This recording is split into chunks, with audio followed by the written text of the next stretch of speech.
Vote শুরুর আগেই বেনিয়মের অভিযোগ। অন্যান্য নির্বাচনের মতো লোকসভার ক্ষেত্রেও ডেকোরেটরস নিয়োগ করা হয়, আর তাতেই বেনিয়ম। অনলাইনের বদলে অফলাইনে জরুরি ভিত্তিতে টেন্ডার বিতরণ করা হয়েছে। অভিযোগ তুলে উত্তর 24 পরগনার পূর্ত দফতরের সামনে বিক্ষোভ দেখালো ডেকোরেটরস সমন্বয় সমিতির সদস্যরা। এই যে অফিসাররা যারা এখানে আছেন তারা কিন্তু দুর্নীতি করেছেন, এটা কিন্তু পরিষ্কার। আমাদের ডেকোরেটরকে প্রত্যেকটা সংগঠনকে বাদ দিয়ে বা আমাদের ডেকোরেটরস মালিকদের বাদ দিয়ে এখানে যে চুক্তিটা হয়েছে সেটা সম্পূর্ণভাবে বেআইনি। কষ্ট করে আমরা চিঠিটাকে রিসিভ করেছি। আমাদের এই টেন্ডারে দুর্নীতি হয়েছে, এটা আমরা জানি যে বিশেষ কোনো ব্যক্তিকে টেন্ডার দেওয়ার জন্য এটা সুপরিকল্পিত টেন্ডারে চক্রান্ত করা হয়েছে।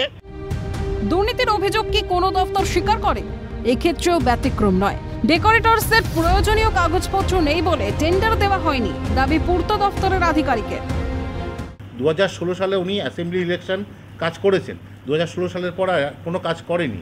ঠিক আছে, 2019-এ লোকসভা হয়েছে, 2021-এ বিধানসভা হয়েছে, উনি এই কাজগুলো করেননি। ন্যাচারালি 2016 আর 7, 2023, এখন চলছে 2024, ওনার ভ্যালিডিটিটা পাস করেনি, যাই জন্য উনি পেপারটা পাননি। উনি এসছেন দুবার, ওনাকে আমি গড়িয়ে দিয়েছি, কারণ যেহেতু আমি সাহেবকে দেখিয়েছি, কিন্তু ওনার পাস করছে না, মানে ওই টার্মসের মধ্যে উনি আসছেন না। অভিযোগের ভিত্তিতে কি আদৌ তদন্ত হবে? প্রশ্ন সেখানেই। অপু শীলের রিপোর্ট, ক্যালকাটা নিউজ।